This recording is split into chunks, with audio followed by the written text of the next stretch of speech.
So a warm welcome to all of you and very good morning to all of you. তো আমি সঞ্জীব চ্যাটার্জি চলে এসেছি তোমাদের সাথে আজকে কারেন্ট অ্যাফেয়ার্সে নতুন সেশন নিয়ে। তো দেখা যাক আমাদের জন্য কি ইম্পর্টেন্ট পয়েন্ট এসেছে আজকে আমাদের ডিসকাশনের জন্য।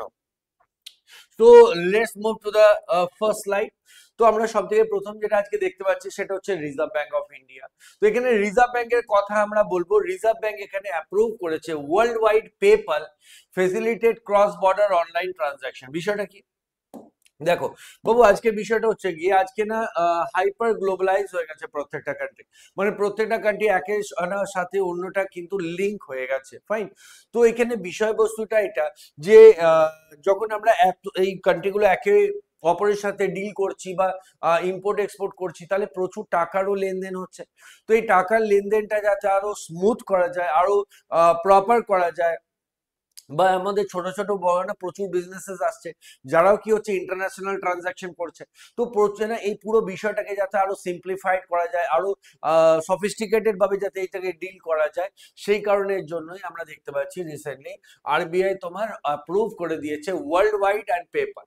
ক্লিয়ার? তো ওয়ার্ল্ড লাইন আর পেপাল এই দুটো কোম্পানিকে কি করেছে তোমার অ্যাপ্রুভ করে দিয়েছে, যে ক্ষেত্রে এটা ক্রস বর্ডার মানে বাইরের দেশের সাথে ক্লিয়ার অনলাইন ট্রানজাকশনস আমরা করতে পারবো। Clear? So it is an important part. তো এখানে আমরা দেখতে পাচ্ছি আরো কিছু ইম্পর্টেন্ট ফর্ম, যে reserve bank of India two operate a payment aggregator for cross border export. তো পেমেন্ট এগ্রিগেটর মানে হচ্ছে আমার টাকাটাকে নিয়ে তোমার কাছে পৌঁছে দেওয়া। ক্লিয়ার? এবং তোমার জিনিসটা তো আমি ধরো আনিয়েছি, তুমি আমাকে এক্সপোর্ট করেছো, আমি জিনিসটা পেয়ে গেছি। এবার আমি যে পয়সাটা দেবো সেই পয়সাটা আমি কি করব যাতে ইজিলি পে করতে পারি, সেই কারণের জন্য এখানে যে পেপাল তারা কিন্তু অ্যাজ আ পেমেন্ট এগ্রিগেটর হিসেবে কাজ করতে পারবে। দ্বিতীয় আমরা দেখতে পাচ্ছি the approval was made under the payment and settlement system. এটা আমরা বারে বারে দেখছি। ক্লিয়ার? তো এই জন্য এটা কিন্তু ইম্পর্টেন্ট হয়ে যায় যে এই রিজার্ভ ব্যাংক এই লাইসেন্সটা কোন অ্যাক্টের এগেনস্টে প্রোভাইড করে। ক্লিয়ার? তো এটাকে মাথায় রেখো, পেমেন্ট অ্যান্ড সেটেলমেন্ট সিস্টেম 2007 এর এগেনস্টে কিন্তু এটা তোমার এই অ্যাপ্রুভালটা দেওয়া হয়। ভালো কথা। This authorization enables both companies to facilitate online international transactions for import and export goods and services. তো যত ইম্পোর্ট এক্সপোর্টের বিষয়টা হচ্ছে গিয়ে মানে ছোট ছোট বিজনেসেস হয়ে গেল বা বড় বিজনেসেস হয়ে গেল, তো তারা যাতে প্রপার ভাবে ইজিলি কি করতে পারে, তোমার পেমেন্ট গুলো করতে পারে, সেটাকেই এনশিওর করাটাই হবে মেন উদ্দেশ্য বা এটার মেন পারপাস। ক্লিয়ার? আচ্ছা, এছাড়াও আমরা অলরেডি জানি যে রিজার্ভ ব্যাংক অলরেডি তোমার অথেন্টিকেশন দিয়েছিল বা অ্যাপ্রুভাল দিয়েছিল Juspay. Clear? Juspay কে অ্যাজ আ পেমেন্ট এগ্রিগেটরের লাইসেন্স কিন্তু এর আগেও প্রোভাইড করা হয়েছে বলে আমরা পড়েছিলাম। আচ্ছা, এছাড়াও রেজিলেন্ট পেমেন্ট প্রাইভেট লিমিটেড এরাও কিন্তু তোমার কি বলে যেটা তোমার ভারত পের একটা সাবসিডিয়ারি গ্রুপ। ক্লিয়ার? তো ভারত পেরই একটা তোমার পার্ট। তো সেই রেজিলিয়েন্ট পেমেন্ট প্রাইভেট লিমিটেড তারাও কিন্তু পেমেন্ট এগ্রিগেটরের লাইসেন্স পেয়েছিল। ক্লিয়ার? তো এখানে আমাদের এই পার্টগুলো ইম্পর্টেন্ট, খুব ইম্পর্টেন্ট থাকবে, যে রিসেন্টলি কারা তোমার কোন কোম্পানিগুলো অ্যাজ এ পেমেন্ট এগ্রিগেটরের লাইসেন্স পেয়েছে। ঠিক আছে? তো এরকম ভাবে প্রশ্নটা ফ্রেম করা যাবে। চলো দেখা যাক। নেক্সট আমরা দেখতে পাচ্ছি এসবিআই লাইফ।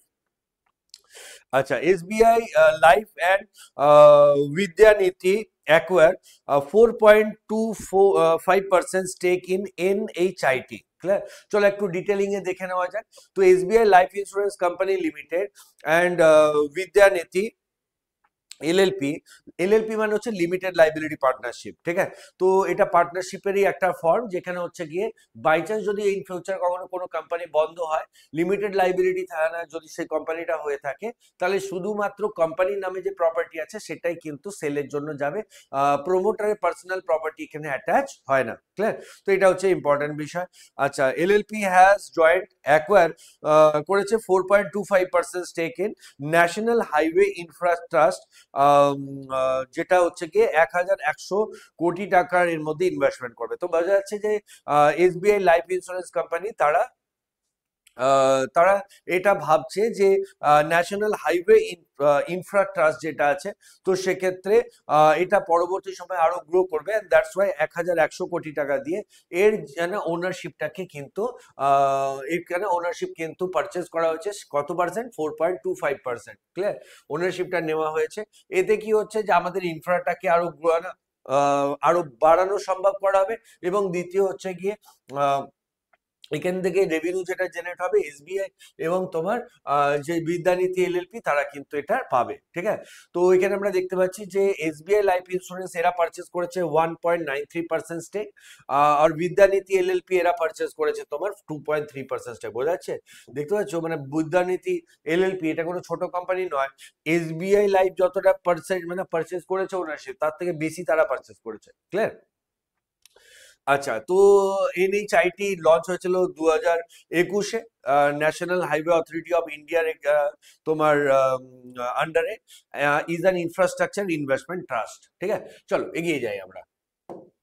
এরপরে আমরা দেখতে পাচ্ছি তিরঙ্গা র্যালি। তো এরপরে আমরা তিরঙ্গা র্যালিতে পৌঁছে গেছি। 25th edition of fit India Sunday on circle. Clear? তো সানডে অন সাইকেল, এখানে বিষয়টা কিছুই না যে ফিটনেসটাকে আরো বেশি এনশিওর করানো হচ্ছে। বিষয়টা দেখো, আমাদের দেশে প্রচুর ছেলেমেয়েরা আছে যারা আগে খুবই হেলদি ছিল, মানে আমাদের ছেলেমেয়েরা বরাবরই হেলদি থাকতো, কিন্তু বিষয়টা হচ্ছে গিয়ে যত এই কম্পিউটার আমাদের কাছে আসছে, যত আমাদের কাছে আমরা মোবাইল আমাদের হাতে এসেছে, বা ধরো আমরা ভিডিও গেমস আমাদের হাতে এসেছে, তো ছেলেমেয়েরা যে বাইরে খেলতে যেত ছোটবেলায়, একসাথে খেলা সেটা ছুয়াছুয়ি খেলা হোক বা ধরো চোর পুলিশ খেলা হোক। তো তো এই যে বিষয়গুলো আমরা ছোটবেলাতে আনন্দ করেছি, কুমির ডাঙা খেলা হোক। তো এই খেলাগুলো কিন্তু আজকের দিনে কি হয়ে গেছে যে মানে আহ, আহ, আজকালকার দিনে কি হচ্ছে সেটা একদমই মানে ব্যাকডেটেড হয়ে গেছে, মানে কেউ আর এই ধরনের খেলা খেলা আর খেলতে চায় না। তো বা ক্রিকেট খেলতাম, ফুটবল খেলতাম, তো এখন ওই জিনিসগুলো না সেরকম নেই আর কি। মানে ছেলেমেয়েরা দেখে যে আমি বাড়িতে থেকে কিন্তু খেলাটা খেলবো, আর বাবা মাও আছে ভাবে যে না ঠিক আছে বাড়িতেই বসে আছে, বাচ্চাটা এদিক ওদিক যাচ্ছে না, রোদ গরম লাগবে না, মশা কামড়াবে না। বুঝতে পারছি? তো তো বিষয়টা এটাই যে অনেক কিছু চেঞ্জেস হয়ে গেছে। তো এই ফিটনেসটা না না কমে যাওয়ার দরুন কি হচ্ছে, আমাদের প্রচুর ছেলেমেয়েরা বিভিন্ন ধরনের রোগ ব্যাধির শিকার হচ্ছে, ফাইন, এবং তাদের না তারা অনেক বেশি ফ্যাটি হয়ে যাচ্ছে। তো এটা একটা বড় প্রবলেম। সো দ্যাটস ওয়াই এই ফিট ইন্ডিয়া মুভমেন্টের দ্বারা আমাদের এই ইনিশিয়েটিভটা নেওয়া হচ্ছে যাতে আমরা সাইক্লিং করি। মানে দেখো, বরাবরই আমি ছোটবেলা থেকে সাইক্লিং করতাম, কিন্তু মোবাইল না এই বাইক পারচেজ করার পর থেকে আমি 5 বছরে একবারও সাইকেল মানে এক দুবার হলে হতে পারে যে আমি সাইকেল চেপেছি, তারপরে তো একদমই নেই। মানে 3 বছর ধরে তো একদমই সাইকেলে আমি চড়িনি। তো মানে বিষয়টা হচ্ছে গিয়ে যে ফিটনেসটা কোথাও না কোথাও এই কারণের জন্য ডাউন হচ্ছে। তো বাবু এখানেই বিষয়টা হচ্ছে গিয়ে যে তিরঙ্গা র্যালি 25th এডিশন কিন্তু লঞ্চ হয়েছে, এটা মনে রেখো। ক্লিয়ার? আর এখানে সানডে সাইকেল বিষয়টাকে বেশি ফোকাস করা হচ্ছে, মানে সাইক্লিংটাকে ফোকাস করা হচ্ছে। এতে হচ্ছে কি ফিটনেসটা কিন্তু আমাদের ছেলে মেয়েদের প্রপার থাকবে। ঠিক আছে? তো এটাই আমরা এখানে দেখতে পাচ্ছি। ওকে, যার মধ্যে নিয়ার অ্যাবাউট মোর দ্যান 15,000 সাইক্লিস্টরা এটার মধ্যে পার্টিসিপেট করেছিল, ফ্রম ওভার 5,000 লোকেশন থেকে তারা বিলং করে, এবং এটা হচ্ছে গিয়ে তোমার ঠিক আছে। তো এটাই আমাদের ইম্পর্টেন্ট পার্টের মধ্যে থাকবে। ক্লিয়ার? ওকে, তো এখানে বিষয়টা হচ্ছে গিয়ে আমরা যত সাইকেল দেখো বাইরের দেশে, তুমি যদি ব্রিটেন, ফ্রান্স বা আমেরিকা দেখো, তারা কি, বা ইভেন তুমি যদি আমাদের সল্টলেকেও যাও, কিংবা তুমি ধরো যদি ব্যাঙ্গালোর যাও। ক্লিয়ার? সল্টলেকে তো আমি দেখি সাইকেল গুলো দাঁড়িয়ে আছে, আহ, যারা গাড়ি করে আসছে তারা এই সাইকেল না গাড়িটাকে পার্ক করে সাইকেল নিয়ে যে যাবে, তো সেরকম খুব কম লোকই আমি দেখেছি। ক্লিয়ার? কিন্তু ব্যাঙ্গালোরে কি আছে, ব্যাঙ্গালোরে তুমি যদি ইলেকট্রনিক সিটিতে যাও, তোমাকে 3 কিলোমিটার বা 5 কিলোমিটার দূরেই তোমাকে নিজের গাড়িটা স্ট্যান্ড করতে হবে। গাড়িটাকে তুমি কিন্তু পার্কিং স্লট পর্যন্ত তুমি নিয়ে যেতে পারবে না, মানে যেখানে তোমার ওই কি বলে টেকনোলজি কোম্পানিগুলো আছে ওইখানে নিয়ে যেতে পারবে। 5 কিলোমিটার আগে তোমাকে দাঁড় করিয়ে গাড়িটাকে পার্কিং এ রেখে দিতে হবে। বুঝলে? এমার্জেন্সি কন্ডিশন আলাদা বিষয়, তুমি ওখানে রাখবে, ওখান থেকে গ্রিন সাইকেল পাবে, ওই সাইকেলটাকে সাইকেল করে তোমাকে আসতে হবে 3 কিলোমিটার, এসে নিজের ওখানে সেই সাইকেলটাকে স্ট্যান্ডে রেখে তারপরে তুমি অফিসে যেতে পারবে। ক্লিয়ার? তো এই যে বিষয়টা মানে আদারওয়াইজ কি হয় না যে লোকজন এটা করতে চায় না, তো এটাকেই আরো বেশি যাতে অ্যাগ্রেসিভলি ডিল করা যায়, যাতে এটাকে এগিয়ে নিয়ে যাওয়া যায়, সেটার জন্য একটা প্রয়াস চলছে। এরপর আমরা দেখতে পাচ্ছি গোয়া অ্যাচিভ ফুল ফাংশনাল লিটারেসি, তো এটাও একটা বড় নিউজ। তো আমরা দেখতে পাচ্ছি গোয়া অ্যাচিভ করেছে ফুল ফাংশনাল লিটারেসি বিষয়টা আমরা একবার দেখে নেবো বিষয়টা।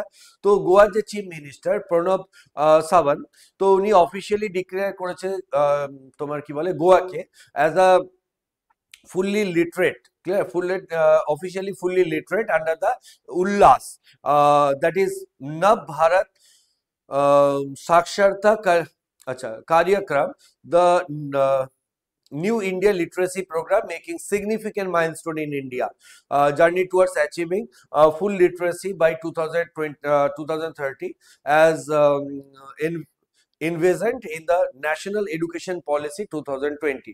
তো আমরা এর মধ্যে কিছু ইম্পর্টেন্ট বিষয় দেখতে পাচ্ছি, যে ক্ষেত্রে 2020 সালে আমাদের যে তোমার ন্যাশনাল এডুকেশন পলিসিটাকে ইন্ট্রোডিউস করা হয়, তার মধ্যে এটা ডিসাইড করা হয়েছিল যে আমাদের দেশে 2030-এর মধ্যে ফুললি লিটারেট করা হবে, ক্লিয়ার।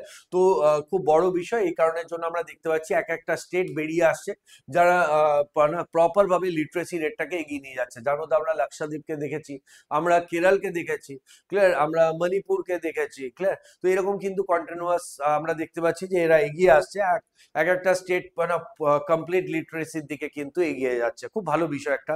তো যার মধ্যে তোমার একটা নতুন নাম গোয়াও আমরা দেখতে পাচ্ছি জুড়ে গেছে, ক্লিয়ার। তো এখানে আমরা দেখতে পাচ্ছি যে this make Goa the second state of the country to cross the nationally prescribe 95% benchmark for full literacy. তাহলে আমরা কত পার্সেন্ট লিটারেসি হলে ফুল লিটারেসি বলছি? 95%-এর বেশি যদি লিটারেসি রেট হয় তখন আমরা ওটাকে ফুল লিটারেসির মধ্যে কনসিডার করছি, কারণ তার মধ্যে অনেক বয়স্ক মানুষ আছে না, একদম ধরো 80-90 বছর হয়ে গেছে, তাদের তো তুমি আর করাতে পারবে না। কিন্তু এই যে তুমি দেখতে পাচ্ছ 95%-এ তুমি নিয়ে আসতে পেরেছো, ক্লিয়ার, কিংবা 90%ও তুমি যদি নিয়ে আসো, তো এই যে তোমার নতুন জেনারেশন গুলো আসতে থাকছে, এরপরে কয়েকটা বছর পরে দেখতে পাবো যে এরা কিন্তু ফুললি লিটারেট হয়ে যাবে, বোঝাচ্ছে? তো তারা বয়স্ক হওয়ার আগেই তাদের লিটারেট করে দিতে হবে। তো যাই হোক, একটা ভালো ইনিশিয়েটিভ আমাদের দেশের পক্ষে। So the announcement was made during the grand celebration of Goa 39th statehood day 30th May 2025। দেখো এখানে কয়েকটা পয়েন্ট খুব ইম্পর্টেন্ট হয়ে যাবে, কারণ গোয়ার যে স্টেটহুড ডে না, এটা তোমার ইম্পর্টেন্ট কারণ হয়ে যাচ্ছে, কারণ 39th কি বলে তোমার স্টেটহুড ডে যেটা আমাদের 30th May 2025-এ সেলিব্রেট করা হচ্ছে, আর এখানে সেলিব্রেশন করা হয়েছে যে তোমার ফুললি লিটারেট স্টেট হিসাবে। তো সেই কারণের জন্য এই দুটো কম্বিনেশনে আমাদের জন্য ইম্পর্টেন্ট হয়ে যাবে এক্সামে, ক্লিয়ার। তো এইটুকু ভালো করে মনে রাখো, ঠিক আছে। আর ইন্ডিয়া ফুললি লিটারেট কখন হয়ে যাবে সেটা আমরা দেখেছি 2030-এর মধ্যে আমাদের ভারতকে কমপ্লিটলি তোমার লিটারেসি কমপ্লিট স্টেট করা হবে, সেটা নিয়ে কিন্তু ইনিশিয়েটিভটা নেওয়া হয়েছে। তো সেটা কার আন্ডারে নেওয়া হয়েছে? ন্যাশনাল এডুকেশন পলিসির আন্ডারে নেওয়া হয়েছে। তো এগুলো কয়েকটা জিনিস মনে রেখো, তাতেই আমাদের হয়ে যাবে আন্ডার উল্লাস, ঠিক আছে। তো উল্লাসের যে বিষয়টা না ভারত সাক্ষরতা কার্যক্রম, তো এটাকেও মনে রেখো, ক্লিয়ার। তো এইটা কয়েকটা বিষয় আছে যেটা আমাদের মনে রাখতে হবে এক্সামের জন্য। চলো এগিয়ে যাই। এরপর আমরা দেখতে পাচ্ছি যে যেটা দেখতে পাচ্ছি, জাস্ট আ মিনিট, আচ্ছা। তো এরপরে আমরা যেটা দেখতে পাচ্ছি, know your digipin and know your pin code web platform. তাহলে বিষয়টা একটুখানি দেখে নেওয়া যায়। তো ডিপার্টমেন্ট অফ পোস্ট লঞ্চ করেছে recently two transformative web platform, যেটার নাম হচ্ছে know your digit pin, clear. So that is digital poster index number, important. আর দ্বিতীয় হচ্ছে নো ইয়োর পিন কোড। এই দুটো প্ল্যাটফর্ম এরা লঞ্চ করেছে পাবলিকের জন্য। তো দেখা যাক বিষয়টা নিয়ে। এটা হচ্ছে জিও কোডেড সিস্টেম। এটা কি হচ্ছে? একটা জিও কোডেড সিস্টেম, এটা আমাদের মনে রাখতে হবে। আচ্ছা, দুটো কি কি এখানে তোমরা দেখতে পাচ্ছ, নো ইয়োর ডিজি পিন, এটা হচ্ছে 1 নম্বর ডিজিটাল পোস্টাল ইন্ডেক্স নাম্বার, এবং দ্বিতীয়টা হচ্ছে know your pin code, clear. এই দুটো তোমার কি করছে প্ল্যাটফর্ম কিন্তু লঞ্চ করা হয়েছে, ঠিক আছে। তো এটা আমাদের মনে রাখতে হবে। আচ্ছা, এরপরে হচ্ছে গিয়ে তো 4.4 metre grid each identified by a unique 10 character alpha numeric code. তো এটার মধ্যে কতগুলো কোড আছে সেটা আমাদের মনে রাখতে হবে। 10টা ক্যারেক্টার আছে ইউনিক, কি বলে তোমার 10 ক্যারেক্টার আলফা নিউমেরিক কোড। আচ্ছা, তো এর মধ্যে আছে, এটা আমাদের কিন্তু মাথায় রাখতে হবে, ঠিক আছে। আচ্ছা, এরপরে হচ্ছে গিয়ে latitude and longitude conditions and it develop by the DOP collaboration with the Indian institute of Hyderabad and national remote sensing centre, ঠিক আছে। তো এটাই হচ্ছে বিষয়, শুধু এই দুটো মনে রাখো, তাতে কাজ হয়ে যাবে। চলো এগিয়ে যাই। তারপরে আমরা দেখতে পাচ্ছি India's first AI SEZ is very important. Clear, আমরা দেখতে পাচ্ছি India's first AI SEZ to come and come up in Chhattisgarh is very nice initiative. Clear, তো এখানে আমরা দেখতে পাচ্ছি প্রথম আমাদের এআই এসইজেড যেটা তৈরি হচ্ছে সেটা কোথায় হচ্ছে, তোমার ছত্তিশগড়ে হচ্ছে। ক্লিয়ার, তো এখানে artificial intelligence centric special economic zone যেটা তোমার ডেভেলপ করেছে rack bank data centre private লিমিটেডের দ্বারা, and the investment of ₹1000 crore এর মধ্যে ইনভেস্টমেন্ট করা হবে, ঠিক আছে। নবা রায়পুর ইন ছত্তিশগড়, তো এখানে কিন্তু এটা সেট আপ হচ্ছে, একটা ভালো বিষয়। আচ্ছা, তার মানে এটা একটা বিষয়, মানে ভালো বিষয় যে আমাদের বিভিন্ন স্টেট গুলো কিন্তু বিভিন্ন ভাবে এগিয়ে যাচ্ছে। ক্লিয়ার, স্টেট ডেভেলপমেন্ট হলে তবেই কিন্তু দেশ ডেভেলপ হবে। তো এটা একটা ভালো ইনিশিয়েটিভ আমরা দেখতে পাচ্ছি। And it is designated to acha house state of the art infrastructure AI research development and deployment as per the data from Ministry of Commerce. Currently India formally approve করেছে 423টা SEZ। তো recently India approve করেছে, clear, India formally approve করেছে 423টা SEZ of with 270 আর operational, মানে 270টা SEZ special economic zone, যেখানে যেটা হচ্ছে গিয়ে তোমার কি বলে বিভিন্ন goods and services, basically services এই ইসিজেড এর মধ্যে তৈরি হয়, এবং বা প্রচুর গুডস এন্ড সার্ভিসেস বলতে পারো, তো তৈরি হয়। যেমন আমাদের আইটির জন্য আলাদা ইসিজেড আছে, ইন্ডাস্ট্রিয়াল আলাদা ইসিজেড আছে। ক্লিয়ার, তো এখান থেকে যা যা জিনিস ধরো তৈরি হচ্ছে, কোনো যদি কমোডিটি তৈরি করা হয়, সেটা কি হয় বাইরে যখন বিক্রি হয় সেটাকে আমরা বলি এক্সপোর্ট প্রসেসিং জোন। মানে তুমি যদি এসইজেড নাও, এসইজেড এর মধ্যে সেট আপ করো, তার মানে তোমাকে একটা পার্ট এক্সপোর্টের জন্য রাখতে হবে, বোঝা যাচ্ছে। তো যে প্রোডাক্টটা তুমি বাইরের দেশে বিক্রি করবে। আর বাকি তো সার্ভিসেস তো বুঝতেই পারছো যে সার্ভিস, যদি আমরা কোথাও সফটওয়্যার এসইজেড এর সফটওয়্যার ইন্ডাস্ট্রিগুলো তোমার এসইজেড এর তৈরি হয়, তারা মেইনলি তো বাইরের দেশের সাথেই ডিল করে। বিষয়টা কিছুই না, আমরা যখন বাইরের দেশে গুডস বেচবো কিংবা সার্ভিসেস বেচবো, আমাদের দেশে পয়সা আসবে। ক্লিয়ার, তো ফরেন ইনফ্লোটা বাড়বে, সেই কারণের জন্যই এটা করা হচ্ছে। টোটাল 423টা এসইজেড সেট আপ হবে, 270টা অলরেডি অপারেশনাল আছে, বাকিগুলোর কাজ কিন্তু চলছে। চলো এগিয়ে যাই। এরপর আমরা দেখতে পাচ্ছি আহ এরপর আমরা দেখতে পাচ্ছি কোনটা, আচ্ছা, বিশ্বনাথ, ঠিক আছে। Biswanath কার্তিকে become the youngest Indian to complete 7 summit challenges। তুমি দেখতেই পাচ্ছ এর একটা মানে প্যাশন, বরাবরই প্যাশন যে পাহাড়ের মাথায় উঠে দাঁড়াবো। ক্লিয়ার, তো যাই হোক, করে ওটা প্যাশন, সবার আলাদা আলাদা প্যাশন থাকে। কিছু লোকজন ভাববে যে কেন আমি পাহাড়ে উঠতে যাবো, ক্লিয়ার, হাত পা ভেঙে যেতে পারে, কোথাও না প্রবলেম হয়ে যেতে পারে, ক্লিয়ার, নিঃশ্বাস নিঃশ্বাস না নিতে পারলে মরে যেতে পারি। তো এই জন্য প্রচুর লোক ভয়ে যেতে চাইবে না। ক্লিয়ার, কিন্তু এই যে ছেলেটি দেখতে পাচ্ছ, এর জীবনে এটাই নেশা যে পাহাড়ে চাপবো।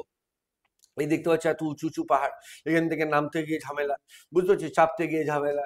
ক্লিয়ার, তো যাই হোক, তো সেটা আলাদা বিষয়। কিন্তু আমরা দেখতে পাচ্ছি যে বিশ্বনাথ কার্তিকে, তো ও 16 বছরের ছেলেটা, এ কি করেছে, মাউন্টেনার, একটা মাউন্টেনার যে তোমার বিভিন্ন পাহাড়ে চাপে, এবং ইয়ংগেস্ট ইন্ডিয়ান যে হচ্ছে second youngest globally to successfully complete 7 summit challenges. তো 7টা বড় উঁচু উঁচু পাহাড়ে সে কিন্তু চেপেছে, এবং 16 বছর বয়সে। তো গ্লোবালি এ সেকেন্ড পজিশনে আছে, ইন্ডিয়ার প্রথম পজিশনে আছে।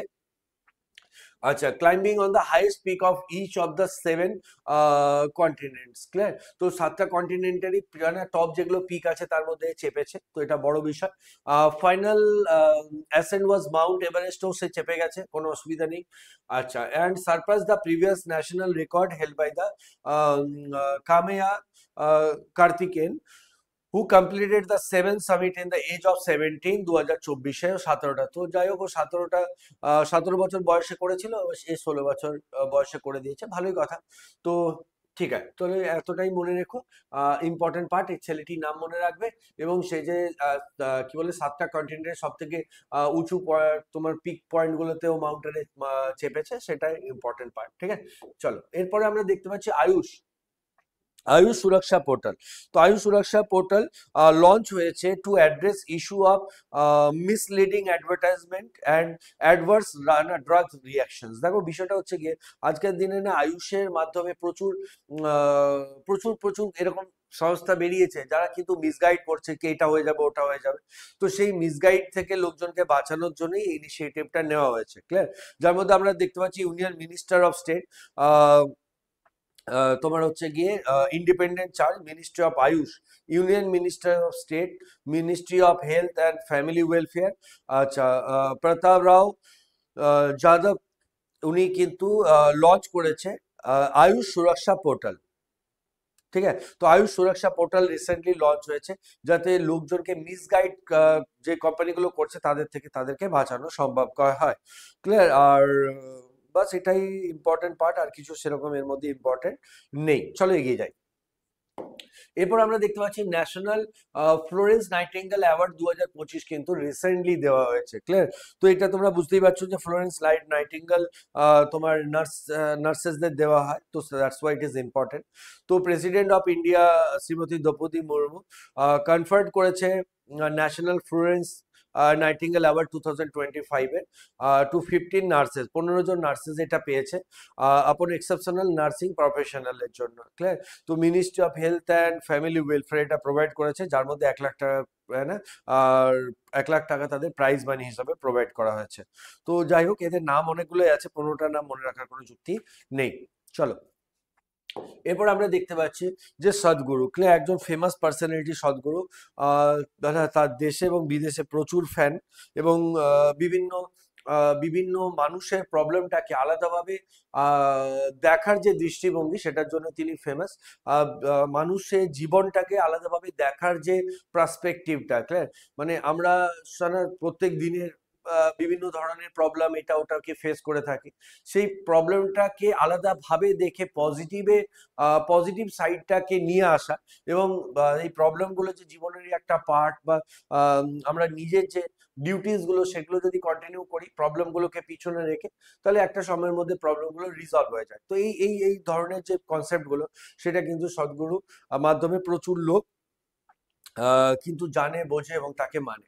তো এখানে আমরা দেখতে পাচ্ছি Sadhguru recently conferred global Indian of the year 2025 award by CIF. তো একটা বড় নিউজ আমরা দেখতে পাচ্ছি যে প্রচুর দেশে এবং বিদেশে তার কি বলে ফ্যান ক্লাব আছে, ক্লিয়ার। সেই আলাদা একটা লাইফস্টাইলের জন্য বরাবরই পরিচিত, যে লাইফটাকে আমাদের এনজয় করে বাঁচতে হবে, লাইফটাকে একদম জড়সড় হয়ে বা একদম আলাদা রকম ভাবে আমাদের বাঁচার দরকার নেই, লাইফটাকে হাসি খুশির মধ্যে রেখে নিজের জীবনটাকে অতিবাহিত করতে হবে। যাই হোক, তো এটা তার কনসেপ্ট, এবং তার যে ফাউন্ডেশন সেটার নাম হচ্ছে তোমার ঈশা ফাউন্ডেশন, যেটা আমরা জাগ্গি বলি। তো এটা তোমার কোথায় জানো? কর্ণাটকা থেকে যখন ম্যাঙ্গালোর যাবে তো ওই রাস্তাতে পড়ে, না, কর্ণাটকা থেকে ম্যাঙ্গালোর, না ম্যাঙ্গালোর থেকে তুমি যখন ব্যাঙ্গালোর দিকে, হ্যাঁ কি হলো, কুর্গ হয়ে যখন আসবে তখন তুমি দেখতে পাবে যে এই ঈশা ফাউন্ডেশনটা আছে, ক্লিয়ার। তো also known as Sadhguru was conferred Global Indian of the Year 2025 by Canada India Foundation, এটা কিন্তু প্রোভাইড করলো, ক্লিয়ার। বড় একটা নিউজ আমাদের জন্য মনে রাখতে হবে। ওকে, তো গ্লোবাল তার একটা ইম্প্যাক্ট আছে তার ওয়ার্কের জন্য, প্রচুর লোকজন তাকে মানে, এবং ক্যানাডা $50,000 ক্যানাডিয়ান ডলার তাকে অ্যাজ আ প্রাইজ মানি হিসাবে দেওয়া হচ্ছে, তার ফাউন্ডেশনকে দেওয়া হচ্ছে। আর এটাই আমাদের জন্য ইম্পর্টেন্ট থাকবে, আর কিছু সেরকম পড়ার দরকার পড়বে না। আচ্ছা, the CIF global Indian award previously কারা পেয়েছিল, তার মধ্যে হচ্ছে গিয়ে এমিনেন্ট পার্সোনালিটিস রতন টাটা, নারায়ণ মূর্তি, সুধা মূর্তি, এনারা পেয়েছেন। তো এই জন্য এটাও কিন্তু ইম্পর্টেন্ট থাকবে। India's first privately led helicopter manufacturing unit to be set up by Tata Airbus. এটা খুব ইম্পর্টেন্ট পয়েন্ট একটা আমাদের মনে রাখতে হবে। টাটা অ্যাডভান্স যেটা সিস্টেম লিমিটেড, ঠিক আছে, তো টাটা অ্যাডভান্স সিস্টেম লিমিটেড যারা কোলাবোরেশন করেছে ইউরোপিয়ান অ্যারোস্পেস জায়েন্ট এয়ারবাসের সাথে, তারা এখানে কি হচ্ছে যে first privately led helicopter final assembly line Kolar district in Karnataka. বিষয়টা কিছু না, যে এটা তোমার অ্যাসেম্বলিং ইউনিট, মানে মালপত্রগুলো আসবে এখানে জুড়ে এখান থেকে সেটা দেওয়া হবে। বাট মেক ইন ইন্ডিয়াতে সেটা যদি প্রোডাকশন হয়, ইটস আ বেটার অপশন। আচ্ছা, তো আমরা দেখতে পাচ্ছি অ্যাসেম্বল করা হবে এখানে। Facility will assemble the Airbus H125 helicopter, a global bestseller in the intermediate single engine ক্যাটাগরির মধ্যে। আর যেটা অপারেশনাল হবে 2026 থেকে অ্যাসেম্বলি ইউনিটটা।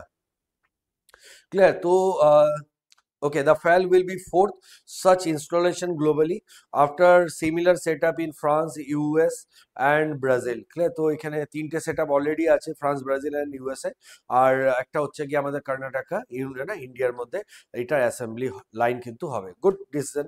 মানে এই স্টেট গুলো দেখো সুন্দর করে নিজেদেরকে প্রত্যেকটা ফিল্ডে এগিয়ে নিয়ে যাচ্ছে, কোথাও না কোথাও আমরাই ল্যাগ করছি। আচ্ছা, এরপরে আমরা দেখতে পাচ্ছি শ্রী শৈলেন্দ্র নাথ গুপ্তা, যিনি রিসেন্টলি চার্জ নিয়েছেন director general of defence estates. Clear? তো ডিফেন্স এস্টেটের জন্য কিন্তু আমাদের ডিরেক্টর জেনারেল অফ ডিফেন্স এস্টেটের জন্য তোমার এস নাথ গুপ্তা উনি কিন্তু চার্জ নিয়েছেন, এটুকু মনে রাখলে আমাদের কাজ হয়ে যাবে। ক্লিয়ার? তো এখানে হচ্ছে গিয়ে এই যে তোমার ডিফেন্স আমাদের মিনিস্ট্রির আন্ডারে যে তোমার 18 লাখ একর ক্লিয়ার যে জমি আছে, সেটাকে ম্যানেজ এবং মেনটেনের জন্য যে ইনিশিয়েটিভটা নিতে হয় সেটা কিন্তু ইনি নেবেন। এরপর আমরা দেখতে পাচ্ছি ডেটলের ব্র্যান্ড অ্যাম্বাসেডর রিসেন্টলি MS ধোনিকে রিক্রুট করা হয়েছে। So it is a good news, এটাও আমাদের মনে রাখতে হবে। ঠিক আছে? তো রিসেন্টলি আমাদের ডেটল সেটার ব্র্যান্ড অ্যাম্বাসেডর হিসেবে আমাদের কি বলে MS ধোনি কিন্তু তাকে অ্যাপয়েন্টেড করা হয়েছে। চলো, এরপর আমরা দেখতে পাচ্ছি অনিল কুমলে অ্যাপয়েন্টেড হয়েছেন forest and wild life ambassador of Karnataka. Is a very nice step. Clear? তো কর্ণাটকার আমাদের যে ফরেস্ট এবং ওয়াইল্ড লাইফ যেটা, সেটা কিন্তু মানে কি বলে অ্যাম্বাসেডর হিসাবে অনিল কুমলে অ্যাপয়েন্টেড হয়েছেন। গুগল আনভেলস করেছে এআই ম্যাট্রোস না সৈকা। ক্লিয়ার? তো এটা রিসেন্টলি লঞ্চ করা হয়েছে গুগলের দ্বারা, তো এটাও আমাদের জন্য ইম্পর্টেন্ট থাকবে। ক্লিয়ার? তো ক্লিয়ার? তো এখানে আমরা দেখতে পাচ্ছি তো কি বলে যে আমাদের গুগল আনভেল করেছে এআই ম্যাট্রোয়েসা ম্যাট্রোয়েসকা, তো এটাকে রিসেন্টলি লঞ্চ করা হয়েছে। তো এটা আমাদের জন্য ইম্পর্টেন্ট হবে, যেটা ক্যালিফোর্নিয়াতে এটাকে লঞ্চ করা হয়েছে। ক্লিয়ার? আচ্ছা, তো it is inspired by Russian নেটসিং doll AI Matsuoka places Google's core AI powered by Gemini 2.5 model and is a center and its surrounding layer represent the product platform of the level so and so দরকার নেই এত কিছু, তো এটাই মনে রাখলেই হবে। India will host 2026 Asian weight lifting championship after 44 ইয়ার। মানে একটা বড় নিউজ, এটা আমাদেরকে মনে রাখতে হবে, যেটা 1982 সালে আমরা লাস্ট এটাকে অ্যারেঞ্জ করেছিলাম আমাদের দেশে, কিন্তু এবারে এটা মানে 44 বছর পর আমাদের দেশেই ওয়েট লিফটিং এর যেটা চ্যাম্পিয়নশিপ সেটা কিন্তু এখানে অ্যারেঞ্জ হবে। ঠিক আছে? তো চলো, এরপর আমরা দেখতে পাচ্ছি পেপসিকো জয়েন করেছেন অফিসিয়াল পার্টনারশিপ উইথ ফর্মুলা 1। তো গুড নিউজ, এখানে আমরা দেখতে পাচ্ছি যে পেপসি রিসেন্টলি পার্টনারশিপ করেছে ফর্মুলা 1 তো তোমরা জানো ফার্স্ট যে কারগুলো ড্রাইভ করা হয় সেটা। আর এর মধ্যে আর কিছু ইম্পর্টেন্ট নেই। ঠিক আছে? তো এনার্জি ড্রিঙ্ক এরা বিক্রি করে এবং সো যাই হোক, দরকার নেই এতটা কিছু। তো পেপসিকো আমাদের অফিসিয়াল পার্টনারশিপ ফর্মুলা 1 সাথে করলো, এটুকুই আমাদেরকে মনে রাখতে হবে। That's all for today. সঙ্গে রাখো মেদ্রাস কলকাতা। Thank you.